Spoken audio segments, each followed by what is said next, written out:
Hello दोस्तों, polytechnic education channel पर आप सभी लोगों का स्वागत है। जैसा कि दोस्तों आप सभी को मालूम है, राजीव गांधी विश्वविद्यालय पॉलिटेक्निक कॉलेज के विद्यार्थियों की एग्ज़ाम, चाहे वो फर्स्ट ईयर के हो, सेकेंड ईयर हो, फाइनल ईयर के हों, उनकी एग्ज़ाम 24 जून से शुरू होने जा रही है। तो 24 जून से दोस्तों सबसे पहले फाइनल ईयर की होगी, फिर उसके बाद सेकेंड ईयर, फिर फर्स्ट ईयर। तो आज की वीडियो में दोस्तों मैं बताने जा रहा हूँ पॉलिटेक्निक कॉलेज के विद्यार्थियों के लिए कि पेपर में किस तरीके से आप करेंगे तो आप आसानी से पास हो जाएंगे, और नंबर ऑफ़ पेजेस कितना लिखना है जिससे कि आप आसानी से पास हो जाएं, और कौन कौन सी आप ट्रिक अपना सकते हैं ताकि आप एग्ज़ाम में बेहतर नंबर पा सकते हैं। तो दोस्तों आज की वीडियो में बताने जा रहा हूँ, आप लोग पूरा वीडियो देखें और ध्यान से सुनें किस तरीके से आपको करना है। ये सिंपल सी ट्रिक अगर आप फॉलो करते हैं तो निश्चित तौर से आप न केवल एग्ज़ाम में पास होंगे बल्कि बेहतर से बेहतर नंबर ला सकते हैं। तो चलिए दोस्तों हम वीडियो को शुरू करते हैं। सबसे पहले जो हमारा सबसे पहला सवाल यही रहता है कि आप एग्ज़ाम में बैठने से पहले अपने माइंड को बिल्कुल पीसफुल रखें, शांति रखें, और एग्ज़ाम से पहले आप 10 मिनट पहले पहुंच जाएं। आप जब भी आपको पेपर मिले तो आप पेपर को सबसे पहले पूरा रीड कर लें एक बार, और फिर आप ये देखें दोस्तों कि सबसे पहला क्वेश्चन आपको कौन सा बन रहा है, और क्वेश्चन का चयन आप इस तरीके से करें कि जो क्वेश्चन आपको बन रहा है उसमें यदि डायग्राम है, टेबल है, फार्मूला है या ग्राफ पेज है, उसको सबसे पहले आप करें। और दोस्तों जो भी आप आंसर दें, जैसे मान लो 10 नंबर का है तो कम से कम 2 पेज आप लिखें। एक दो जो क्वेश्चन आपको जो सबसे बेस्ट बनते हैं, जिसको आप डायग्राम के माध्यम से या फिर आप टेबल के माध्यम से या फॉर्मूले, जो तमाम चीज़ें हैं जो आप पेज में जैसे आंसर शीट में देखते हैं कि एक एट ए ग्लांस वैल्यूटर जो है देख के पहचान लेता है कि हाँ भाई इस विद्यार्थी ने बिल्कुल करेक्ट लिखा है, तो वो आपका इम्प्रेशन बहुत बेहतरीन पड़ेगा। अब दोस्तों यदि आपने 2-3 क्वेश्चन बिल्कुल करेक्ट किए हैं, फिर आपको कम से कम यदि वो थ्योरेटिकल पेपर है तो कम से कम आप 12 पेज आपको लिखना चाहिए ताकि आप एग्ज़ाम में आसानी से पास हो जाएं। लेकिन दोस्तों 12 पेज लिखने का मतलब ये नहीं कि आप कुछ भी लिख के आएँ और पास हो जाएं, तो ये संभव नहीं है।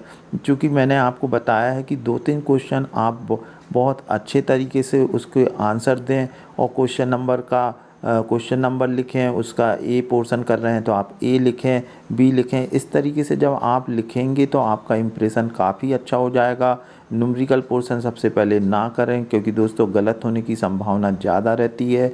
इसलिए आप जैसे मैं मैकेनिकल से हूँ तो ऑटो डीजल साइकिल है या ड्यूअल साइकिल है, या आपको 2 स्ट्रोक 4 स्ट्रोक, ये जो डायग्राम रहते हैं उनको आप बनाएं। और डायग्राम को दोस्तों आप डिवाइडर, टेबल और स्केल की सहायता से बनाएं, क्योंकि हमने देखा है विद्यार्थी फ्री डायग्राम बना देते हैं जिससे उनका मेहनत भी उनकी जाया जाती है। और जैसे मान लो 10 नंबर का क्वेश्चन है तो 3 या 4 नंबर मिलते हैं, तो यहाँ पे 10 नंबर का क्वेश्चन है तो कम से कम 2-2.5 पेज आप भरें और डायग्राम ज़रूर बनाएं, और डायग्राम की आप पहले प्रैक्टिस कर लें। अब दोस्तों अब जैसे थ्योरेटिकल है, जैसे एनवायरमेंटल इंजीनियरिंग है, कुछ ऐसे भी सब्जेक्ट रहते हैं जिनमें डायग्राम, टेबल या फार्मूले कुछ भी नहीं रहता, तो यहाँ पर दोस्तों आप पॉइंट ज़रूर याद कर सकते हैं कि जो मेन पॉइंट है उनको हाईलाइट कर दें ताकि वो टीचर देख सके कि हाँ भाई ये पॉइंट लिखे हैं। बाकी आप अंदर घुमा फिरा के कुछ भी लिखेंगे तो कोई दिक्कत नहीं। जो थ्योरेटिकल पेपर रहते हैं वहाँ पर अगर आपने 12 से 15 पेज लिख दिए तो आप आसानी से पास हो जाएंगे। लेकिन दोस्तों फिर मैं आपको रिपीट करता हूँ कि पहला क्वेश्चन या दूसरा तीसरा जो भी है आप उसके पॉइंट लिख दें, ताकि टीचर से हम अंदर कुछ टाइम नहीं मिलता है कि पूरा पढ़े, लेकिन जो पॉइंट आप फोकस कर रहे हैं, कोई भी जैसे नंबर 1 पे पॉइंट पे आप उसको सर्कल कर दें, और उस पे सर्कल से मतलब उसको रेक्टेंगल रूप में, जैसे मान लो कोई चीज़ आपने लिखी है तो आप इस तरीके से उसको अंडरलाइन कर दें। क्वेश्चन नंबर भी आप लिख रहे हैं तो क्वेश्चन नंबर को भी इस तरीके से बॉक्स में कर दें ताकि आपको पता चल जाए क्वेश्चन नंबर 2 ये है तो ए पोर्शन आप कर दें। इस तरीके से आपको लिखना है।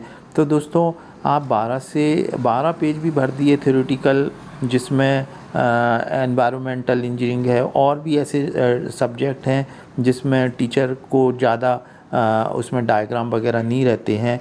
कुछ इस तरीके की चीज़ें रहती हैं जिसे आपको आप व्यवहारिक भाषा में भी आप लिखते हैं तो आपको नंबर मिल जाते हैं। तो यहाँ पे दोस्तों बिल्कुल सिंपल ट्रिक आपको मैंने बता दी है।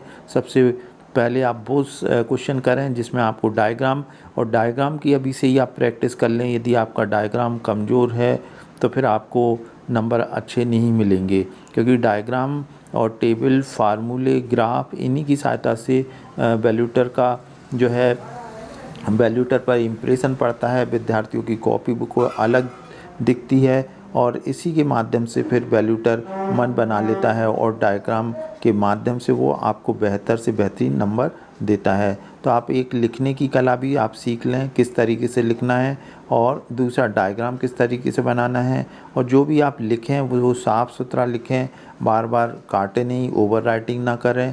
जो भी आप लिख रहे हैं उसको आप लिखें, और अगर जैसे आपसे कोई क्वेश्चन 3 या 4 लाइन ही बन रही है तो उसको घुमा फिरा के उसी को आप फिर दोबारा से उसी में नीचे लिख सकते हैं।